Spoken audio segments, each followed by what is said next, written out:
Welcome back to the Shadowroot. I'm Caitlin Hall, the Hag Under the Wood, and today I thought we could go into the Ohio River Valley mud and see if we can find a frequency that might be able to heal our buzzy minds. But first, some creek keeping.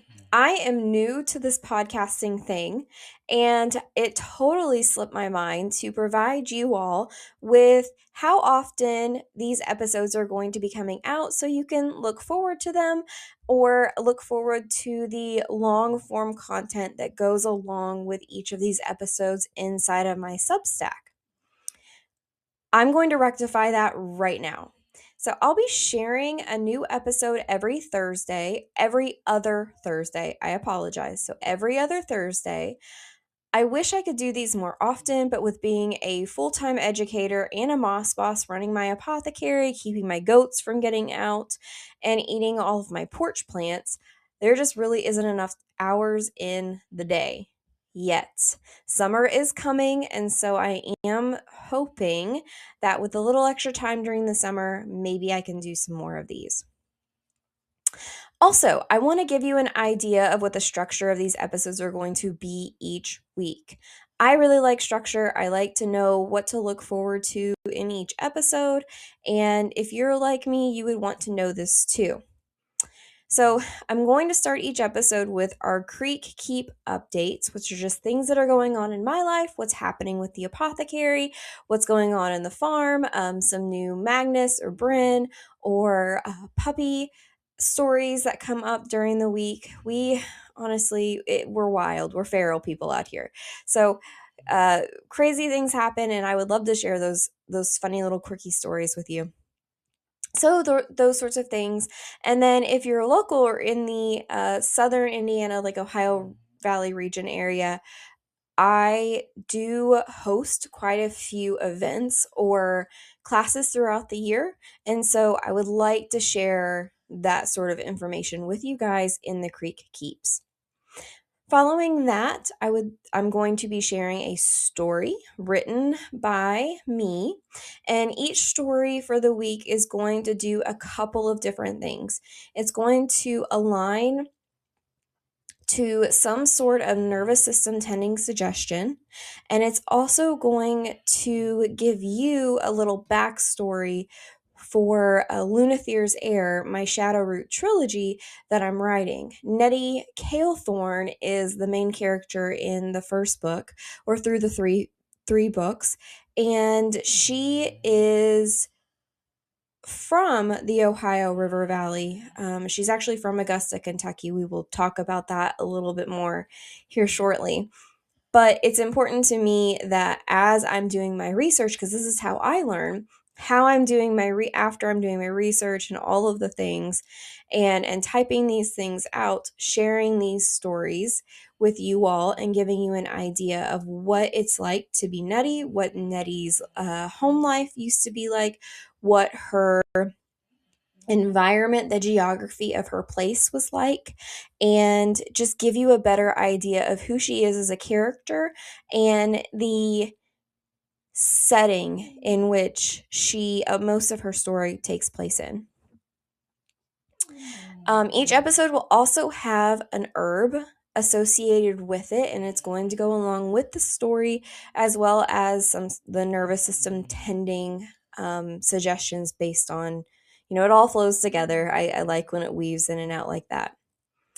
And then I'm going to do like I'm doing now and give you a 15-minute Kentuckiana goodbye.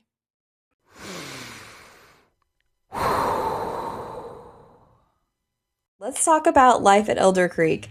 It has been mostly muddy most of the time. Thanks to all the rain that we've been getting, we'll have lots of fossils and quartz to pick up over when the creek goes down, and I will definitely make sure that you get a creek haul on the socials. Going and walking through the creek is probably one of my favorite things to do, especially in the summertime. It's super cool down there. The water really doesn't get up super high, and every time it rains, it brings some new fossil up from the creek bed, which is just really cool. I enjoy it. Yeah, okay, so we're also mulching everything. Normally, this can be really expensive, and this year we actually got super lucky. We had some uh, compost to be able to top dress all of our. We do no-till here on my small beds. I mostly work with perennial herbs and that sort of thing. I only do vegetables for myself and my husband. It's just us. And then for the animals, like I grow lettuce and greens and that kind of stuff for our critters. That way they can enjoy it as well. So I don't really do much of that. I work mostly with perennials, which means mulching and top dressing is probably the most important thing that I do each year. And that consists of getting compost from the barn and from the goats and the collection that I've gotten from all winter, top dressing that on and top dressing is just like lightly covering um, the top of the I do mounds, so the top of the garden beds, and then we take mulch or wood chips and put over it just to keep the weeds down. Normally, you wouldn't want to use mulch or wood chips for this kind of weed control because it does make it takes a longer time for that to break down compared to like using grass clippings or hay or straw, those sorts of that kind of mulching. But it's perennial beds, and so I'm more worried about keeping the weeds down. My perennials, if the root systems are great, they're going to come up either each year regardless, because most of them are weeds anyway. We did get really lucky this year though with the wood chips. We saw some tree trimming guys go up and down our road, and they kind of looked like they were looking for somewhere to drop their drop their loads. And so my husband went out and actually flagged them down and said, "Hey, we would love to have some of your wood chips. Please dump them." Well, they got really, really excited, and we ended up with not five, goodness, 8 giant truckloads of mulch. It was literally the best day of my life. We have enough mulch or wood chips really to last us to cover all of my beds and to last us for the rest of the year, if not even longer than that. Like our weed control is going to be so nice. Um and it's pine as well, so it smells so good. I really love the smell of pine. We have started and have almost completed our fence for the dogs and goats. So what's going to happen is eventually our like backyard is going to be a giant pasture. So when we walk out our basement door, the dogs can run out and they can go and play and frolic with their goat friends, and then the goat friends can come up and hang out with us. We love them, and so we want to spend as much time with them as possible. So we're working on the fence and in preparation for baby Enid. So baby Enid is a Anatolian shepherd that we impulse purchased. Uh, be I mean, we were mostly like manhandled into this situation by my sister who wanted to tend to a puppy for like 4 weeks until we could get there. But needless to say, baby Enid is coming home with us this weekend. We're traveling to West Virginia to go pick her up and also getting to spend time with my sister who had moved to Virginia with her family, and I get to see and hang out with my nieces as well.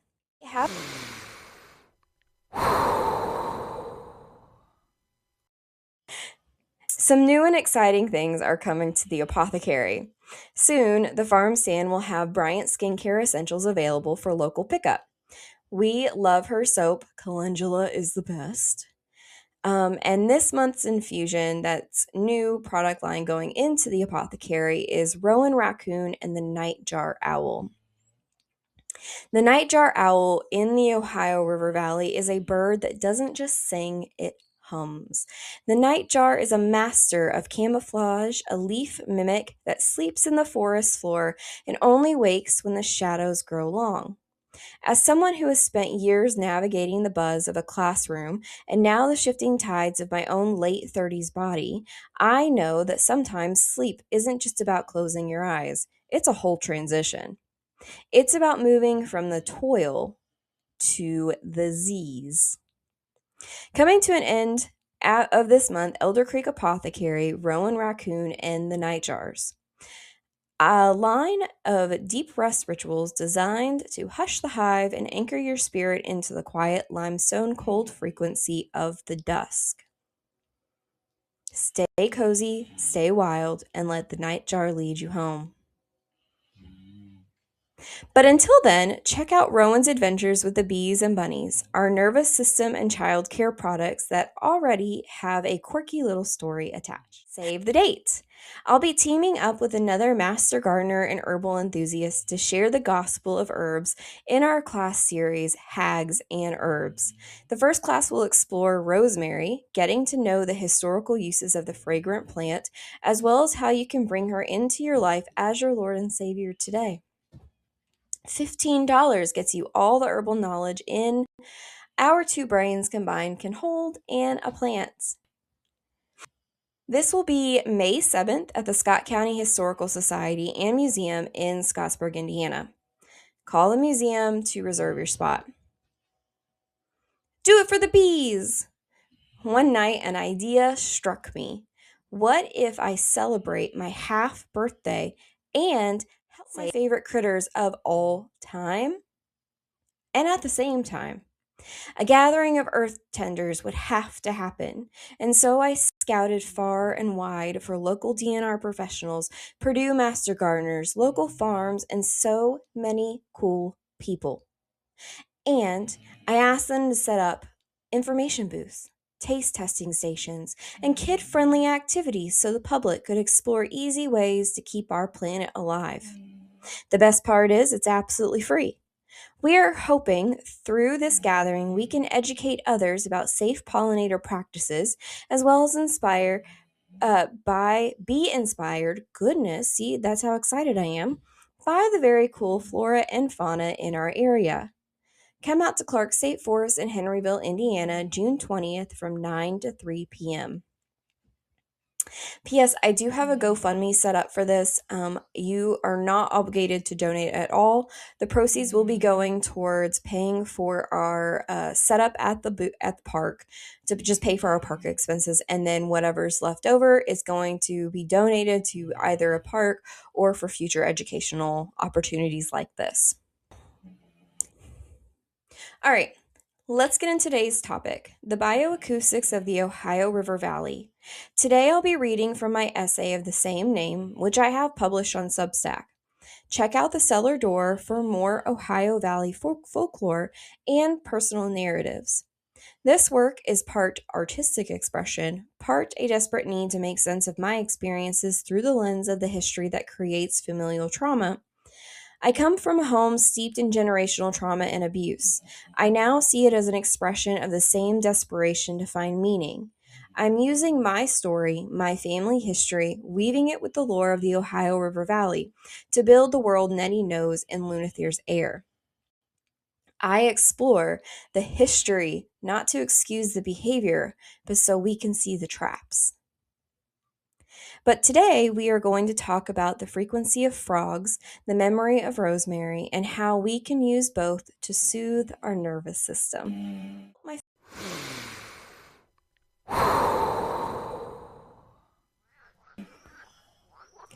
Last year, I asked for a hole to be dug, just to bring the creek closer to my pillow. The Spring Peepers rewarded me with the most magnificent song under an early spring rain this spring. Their song lulled me into a deep sleep. And whether it was the cool spring wind blowing through the open window or the spring peepers peeping, my awareness followed the sound until I was deep under the Ohio River Valley mud. I didn't know how long I stayed there, squishing the fertile void and soil beneath my toes, wondering what was on the surface. Curiosity won over, lingering in the warm, wet soil, and I decided to swim like a frog toward the surface. My fingers raked through root and stone while my feet kicked my body toward the damp surface and the rainy sky above. Exhausted, I lay there like a babe who had been birthed from the soil itself, panting while cold rain washed the loam off my body. How long I lay there, I don't know. The sound of frogs lulling me into a gentle rest. A shadow rose, unfurled like smoke. He was tall, his presence carrying the weight of the limestone bluffs that guarded the valley. As he stepped into the bank, water slick, she saw he was a man of the river, but his eyes held the deep, dark green of a forest that had never seen a soul. He did not speak with words, but as he looked toward the stars, my own vision began to shimmer and fracture. The distant hum of the highway and the glow of city lights vanished, replaced by a silence so profound it felt heavy. Behind him, the southern Indiana I knew, the one of paved roads, was gone. In its place stood a cathedral of towering oaks and ancient sycamores, their massive trunks reaching toward a sky that was finally, truly illuminated with stars. The air smelled of wild garlic and damp earth, a primordial perfume that made my lungs feel larger than they had ever been.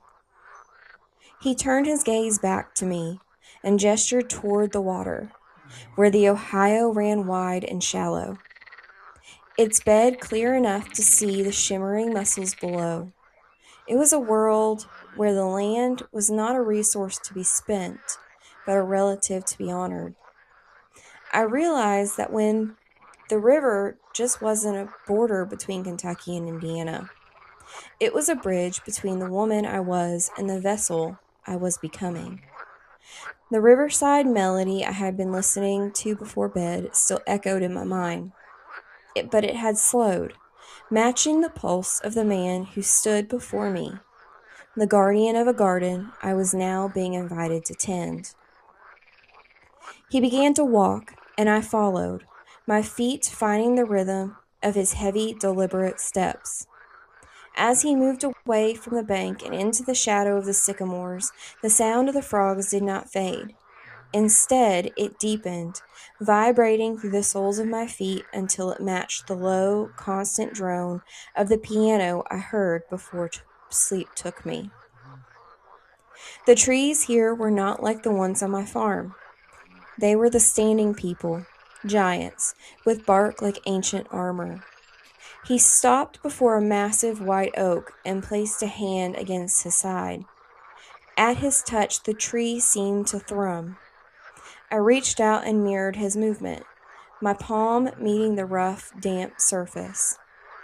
In that moment, the high, lonesome sound of the hills didn't come from a fiddle or a voice. It came from the sap rising through the wood. It was a single, sustained note that echoed the limestone bones of the valley. It was the sound of a land that was vibrant and whole. A world that existed before the synthetic noise of the modern world had begun to drown out the earth's own pulse. The man looked at me, his face a map of the river's history, and I felt a surge of understanding. All the overwhelming feelings sloughed away, leaving only the steady, grounding drones of the oaks. He moved his hand to the soil at the base of a tree, where a cluster of dark broad leaves grew in its deep shade. Even in the dim light of the ancient forest, they seemed to glow with a quiet silver-green energy. He didn't pick them. He simply breathed over them, and the scent of the wood shifted, turning sweet and heavy with the promise of rest. He led me toward a natural amphitheater where the limestone bluffs curved to hug the river's bend.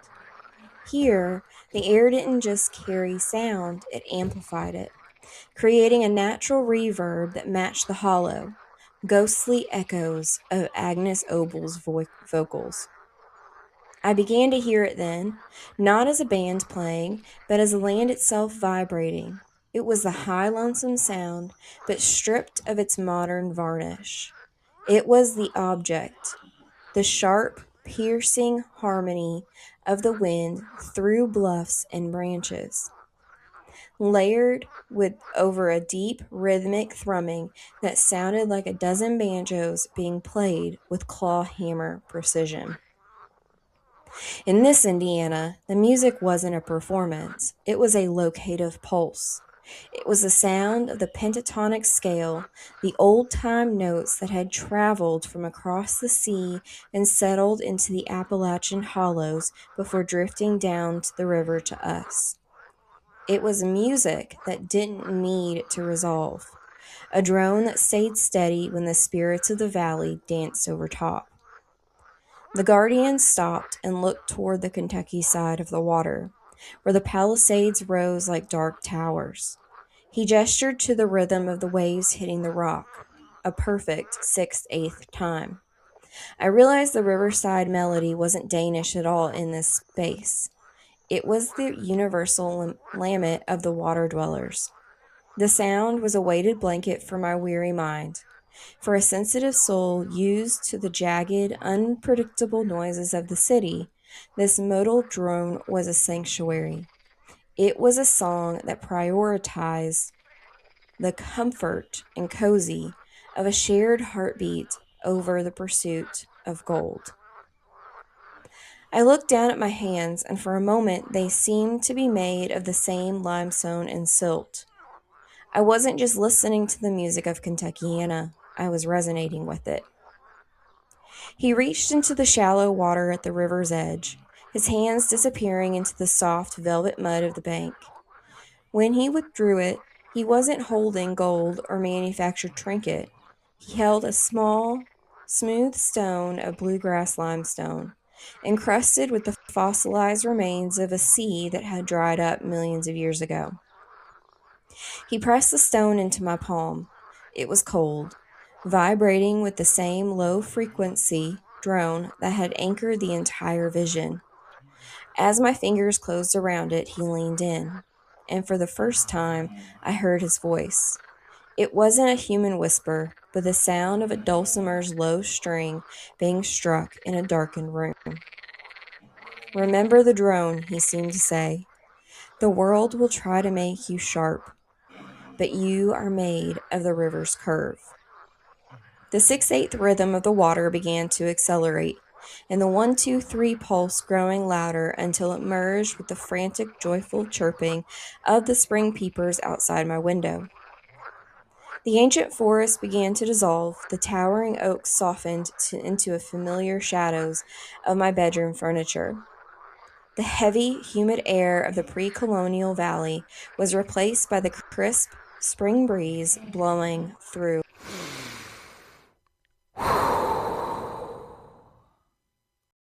All this to say, low frequencies hit different. And like Sadie is demonstrating right now, by her massive snoring, if you can hear it, I really hope you can because it's perfect. She's like 13 years old and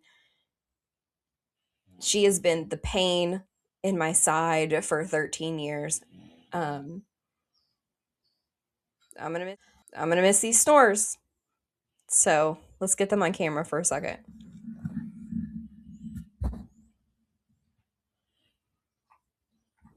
Of course, she would stop. But we love her. Okay. So, low frequencies hit different. If you have ever been in a drum circle or listened to a binaural beat that's from a lower frequency or done like any kind of root chakra work, you will know that the constant thrum or that repetitive lapping acts as a vagal anchor. And you may not know why, but it makes you feel great. So, when the noise of the world becomes this predictable drone, when we're able to get our brain to stop scanning for threats every time we turn around, we are then able to move into a more theta state of living, which is literally the doorway to the other side. You are able to move out of this survival mode into doing more creative things, creative pursuits, and I don't know, write poetry or cry when you hug trees. I do both. So there are a ton of videos out there. There's binaural beats, there's bluegrass. I will link some bluegrass examples of this in the show notes for you if you want to listen to it. And are just like there's a ton. Go sit in like a now I'm just rambling. See, when I said about the Kentucky and a goodbye, this is the goodbye part. Okay. Drones. They hit different. Remember that. Anyway, 6/8 time. What is it about the 6/8 time? Well, I'm kind of a music nerd. I actually never learned how to read music, but I can play music by ear pretty well. It's something that I adopted from my grandfather. But music, definitely, like, I have an ear for music, and it's one of the things that I use to inspire my writing. It inspires some of my journey work. It helps me in the classroom. I use music consistently because I think it really, and there are studies out there that show that it really helps with all sorts of things. Like, music slaps. Okay, end of story. But actually, there is science behind how the rhythm of music can affect your body and mood. So, for example, most modern music fits in a rigid 4/4 march, but songs like Riverside by Agnes Ogle, that I was listening to in my brain before I went to sleep that night, moves to more of a 6/8 time. Now, this triple meter rhythm mimics the natural swaying of a mother's rocking or the literal eddy and flow of a river, in my case, the Ohio River. It is a parasympathetic trigger. So, by sinking into this rhythm during my cozy ritual that night, I wasn't just resting, I was also entertaining my heartbeat to the pulse of water. Also, allegedly, Enya is perfect for this type of relaxation, says teenager me.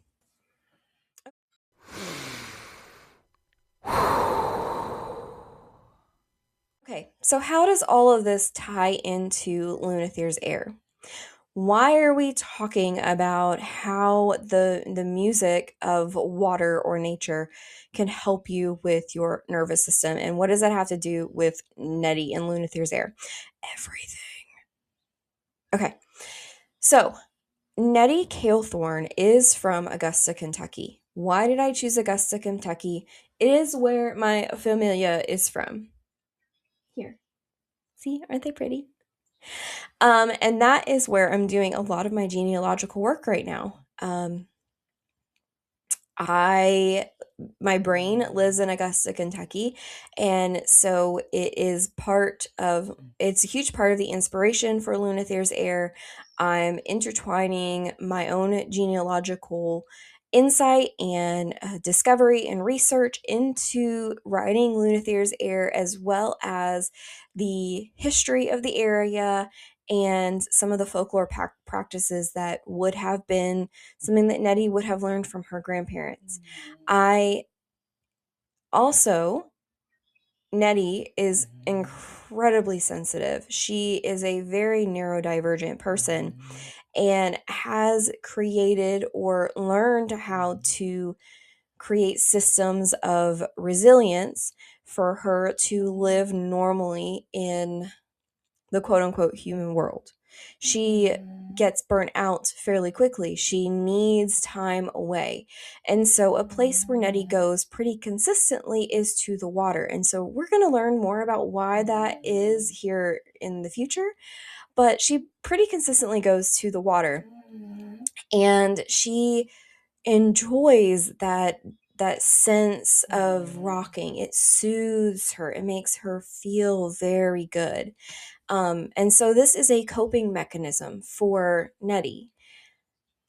It is a perfect coping mechanism for anyone. I would definitely suggest going out into the woods or going to a body of water and just sitting with the spirits there. They are just so soothing. But yeah, Nettie has gone through some stuff. Nettie has gone through some major generational trauma. There is a curse involved, And Nettie is trying to live normally in a world that is not suited for her. She's built different. She's not suited for the world in which she is being forced into. And she had to learn very early that she needed to hide her way of being. She needed to hide who she was. And that comes with, as an act of survival, that comes with creating masks for herself. And being an outdoors woman, being a hiker, being, into nature and studying the folklore of her geography of place in the Library of Congress. All of these things help her with understanding who she is as a person and gives us some insight into how she's coping emotionally. Annette's kind of a wreck right now, and that's okay. She's sitting by the water. She's going to be there soon. She's going to do some rest and relaxation. She's going to figure it out. Okay.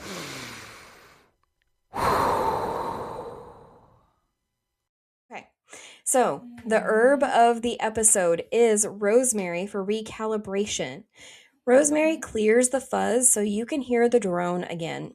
It is the herb of remembrance and returning to yourself. In those early days of the Ohio River Valley, before the paved roads and the synthetic noise, the settlers who came across the mountains brought more than just their own iron pots and seeds. They brought their memories. For the early Kentuckiana pioneer, rosemary was the herb of remembrance. It was a living bridge to the gardens they left behind. Excuse me. They didn't just use it for seasoning. In a world of isolation and cold winters, rosemary was a psychological anchor. It was a bundle into smudge sticks to clear the stagnant air of a cabin, or sewn into blankets to chase away the melancholy that often followed the damp river bottom chill.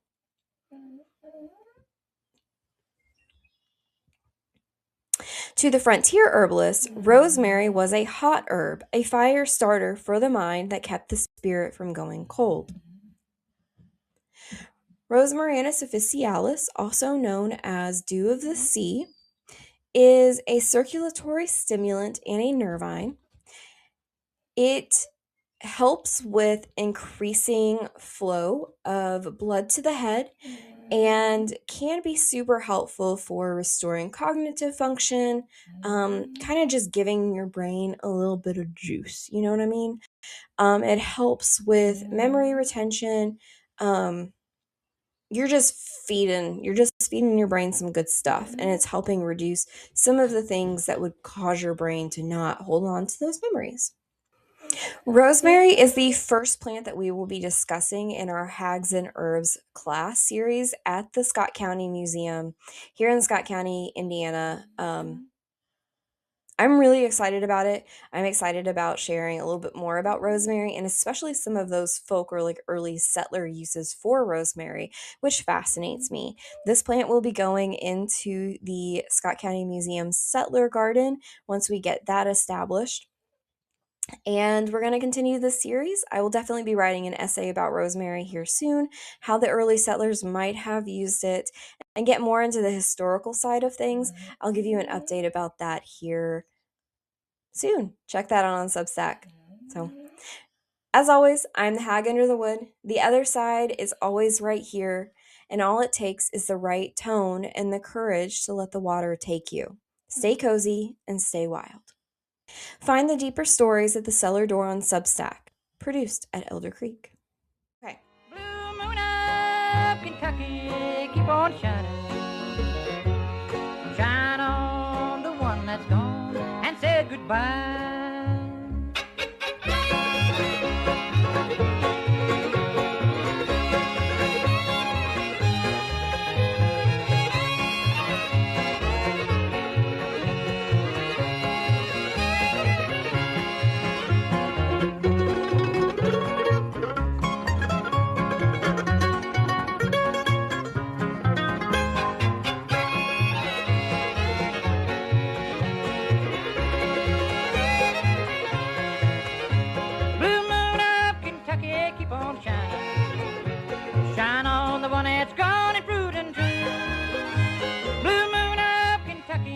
on shining. Shine on the one that's gone and left